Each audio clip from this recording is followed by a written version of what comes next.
Petunjuk ketiga pada botol obat Tuhan adalah jangan biarkan hal-hal itu hilang dari matamu. Frase kata hal-hal itu mengacu kepada firman dan perkataan-perkataan Tuhan. Almarhum penginjil Smith Wigglesworth pernah berkata, masalah yang ada pada banyak orang Kristen adalah mereka punya mata rohani yang juling. Dengan satu mata, mereka melihat kepada janji-janji Tuhan, tetapi dengan mata yang lain, mereka melihat ke arah yang lain. Untuk menerima manfaat kesembuhan fisik yang dijanjikan dalam firman Tuhan, kita perlu menjaga kedua mata kita terpusatkan tanpa goyah kepada janji-janji Tuhan.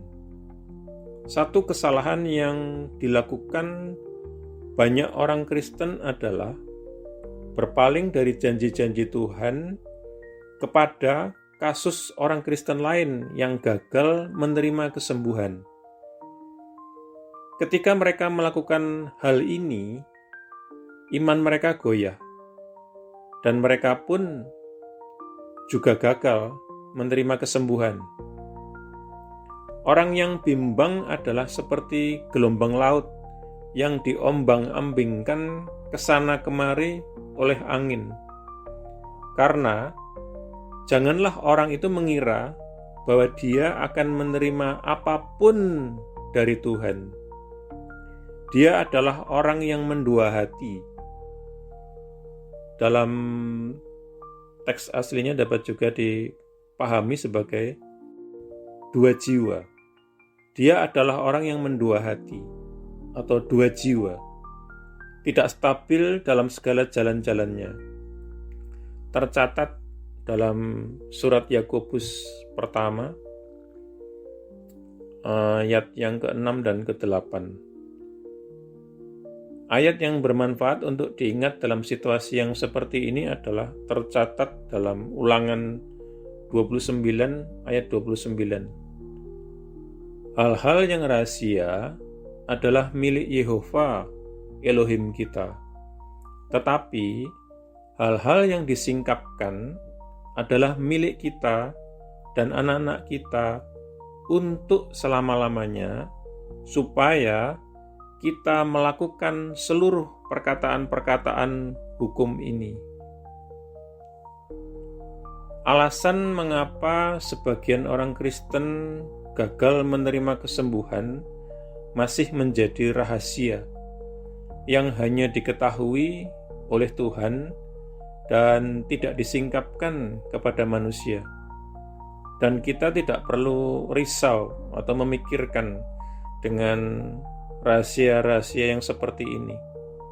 Sebaliknya, kita perlu memperhatikan hal-hal yang disingkapkan, pernyataan-pernyataan yang jelas dan janji-janji Tuhan yang diberikan kepada kita dalam firman-Nya. Hal-hal yang disingkapkan dalam firman Tuhan adalah milik kita dan anak-anak kita untuk selama-lamanya. Itu adalah warisan kita sebagai orang percaya. Itu adalah hak kita yang tidak dapat dicabut. Dan hal-hal itu menjadi milik kita supaya kita dapat melakukan perkataan-perkataan atau firman itu, yaitu supaya kita dapat bertindak atas dasar mereka dalam iman. Ketika kita bertindak, kita membuktikan bahwa perkataan-perkataan atau firman itu benar di dalam pengalaman kita. Kita berdoa.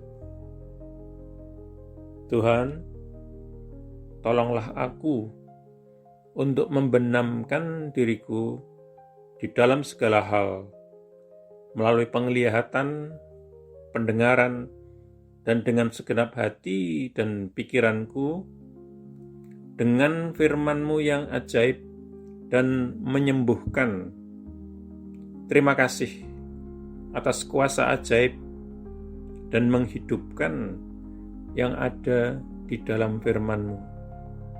Mohon, tolonglah aku untuk tidak hanya menjadi penerima, tetapi juga penyalur kuasa kesembuhan dari firman-Mu. Amin.